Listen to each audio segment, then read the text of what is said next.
So I was in the kitchen when the nurse came. And when the nurse came, she went upstairs to meet my husband. I also went. Yeah. So we wanted to take the medication in Liam's room, but Liam's room is very small. So we had to go to our own personal room, myself and my husband's room. And the nurse examined the wounded parts. And I told her that my husband is an ulcer patient. And she should be careful with whatever he wants to administer on his body. She was even happy. Like, she was even thanking me that thank God I informed her. And she said, so I was asking her what kind of injection do you want to give him? I asked her and he said tetanus, and I've forgotten the rest. No, it's in medical line. So he gave the nurse administered one injection. The second one, I think it was the third one I got on his body. Oh. Yes, it was the third injection. But I was not really at the scene because I was cooking before the hospital. So I had to go to the kitchen to put all the food I was cooking. I went upstairs. So I think it was around the nurse was about to give him the third injection when I entered. So immediately I entered, I was like, he was telling the nurse to remove it. I was feeling somehow. He told the nurse to remove it. I want to pee and I want to vomit. So I held his hand to the restroom. He vomited. He peed. When I come back from the restroom, he just fell down. He started saying his heart is hurting him. I need water. So I had to call on Adura, like the other people like that they should come. So he told Adura to get him water. Adura should pour in water. So Adura got him water. We poured the water, but he was still not feeling comfortable. He said he needs fan. Like, he's hurting inside his heart. He's hurting him. Yes. Like, he needs water. Like, he needs us to pour water. Next, he started having his body started having reactions. Like, he was vomiting. So we had to carry him to Liam's room because Liam's room had AC. So he said he's still not feeling comfortable. So I knew that there is something had to be done. So I ran to our neighbors because his car was faulty. Like, his personal mechanic was working on his car. So I went to the mechanic. He has not even gone anywhere with the car. We cannot carry the car to the hospital. So I had to run to the next neighbor to please help us. And the neighbor accepted, and he followed up me upstairs to carry my husband. And I had to call on different people to just help me to carry him. So immediately that thing happened. The nurse ran to the nearest pharmacy. The nurse and Amy, they ran to the nearest pharmacy to get something to calm the reaction. But so on our way going to the hospital, we saw Bami and the nurse. So we had to take them along. So we stay on all shift in Lekki. So on our way going, there was more traffic. The traffic was really much. So we had to just come down from the car and carry him on the bike to the hospital. So we got to the hospital, and the nurse, the doctor, my brother-in-law, and Bami went to the ward. They didn't allow me to go because of the way I was doing. So when we got to the hospital, the doctor tried to examine him. I think like 15 minutes later, the doctor broke the news that he's dead. All right, so Wunmi just told us what happened that led to the buying of Mohbad. If you watch the full this thing on TVC, she just explained what happened to Mohbad. And I have a lot of questions. My first question is this.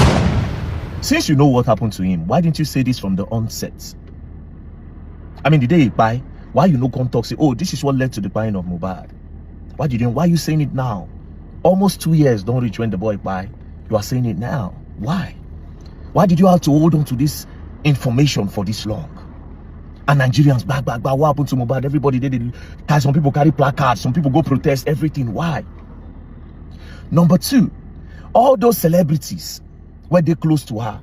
I'm pretty sure she told them this story. Why were they acting as if they didn't know what happened to the boy? Because from the way they acted when the boy died, hey, God of Israel, she got posted, they've taken him away from me. If you knew this story, who is the day that took him away from you? Why did you people hold on to this story till this long? You know what I want to thank God for? I really want to thank God that while all those things was going on, I kept on saying that this girl knows what happened to the boy. Everybody came for me. Neramali don't pay him. Oh, Nikure, they said a lot of things to me. They come my DM, they insult me. They said they insult my mama, they insult my papa, they insult my family, they threaten me, they say everything. If I don't struck that time, maybe I for drink sniper for by now. This thing for don't come out.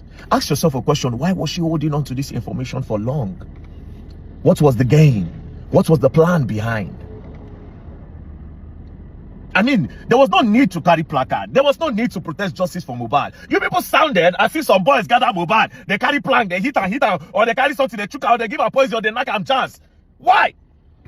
Why did you hold on to this information for long? Why? Now you're coming to tell us that he get one cut. Then from the fight he had with Prime Boy, then from that cut, he came back home. It was a tiny injury. Then his friend called us. This one called us. Finally, they came. They gave him 3 injections. You know, from there, they rushed him to the hospital. Doctor now said he don't buy.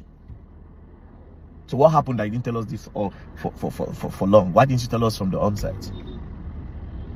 Was there a gain? Was there a financial gain somewhere? I'm trying to think about it. I'm trying to think about it. You see why I was telling you people that you people should leave sentiments. Follow logic and facts. Leave sentiment. Ask the right questions. They turned me to devil for Nigeria. They turned me to devil. See, I hate women. That's what they said. I mean, if this lady don't tell us this thing before, there was no need for anybody to say, go do DNA test. Now, because of say, we they try find what happened to the guy. That was the genesis of DNA test. Which up to today, she never seen one. Up to today, that was the genesis of DNA test.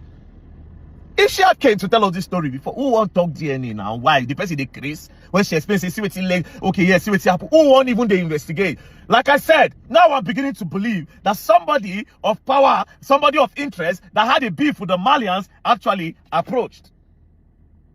That's what I see. They took advantage of the whole thing. Somebody powerful maybe. That's the only thing I can think about now. Why did she have to hold on to this information? And all those women were insult me, all those guys, everybody were to say they don't pay me, all the ones who they cost me, where they insult me, where they say all those things about me. You don't need to apologize. I forgive you people. I know say my spirit they irritate you now because I stand strong. I irritate a lot of you because you people are dubious, you people are not straightforward. You people are blackmailers, you people are people who be saying anything if you buy. I said different narrative were flying, bro, and I think this in our own case. They say Ramali after they do and Ramali run come out from Nigeria. Meanwhile, those guys were never in Nigeria when it happened. Guess what? They don't divide their career. Because when I don't pin this thing on these guys.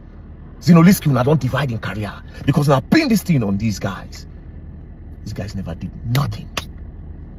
When I inherit beef from people, use them. Now she has told you people the truth. Their name is not involved. What do you have to say? I'm curious. Now what can you guys say? Are you going to ask God for forgiveness? What is your conscience telling you? To all the people that support them emotionally, sentimentally, what would you tell your God? Because tomorrow, if this kind of thing happens, are they watching now? Just pray this thing doesn't happen to your neighbor, your friend, your family. When you know the truth, when everybody turn against them. I thank God for my life. That no matter what, I stand for the truth. If the whole country like me, they match my head, there's no problem. It's the truth I stand for, and that's the end. Now, what do you have to say? I always said she knew what happened to her husband. They called me crazy. Hey, God, the future. Anyways, to Neramali and Co.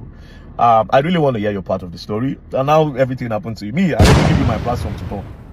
Any day, anytime. Nobody do my platform for me. Now God. You understand? Me, I know I don't have no godfather nowhere. Wow.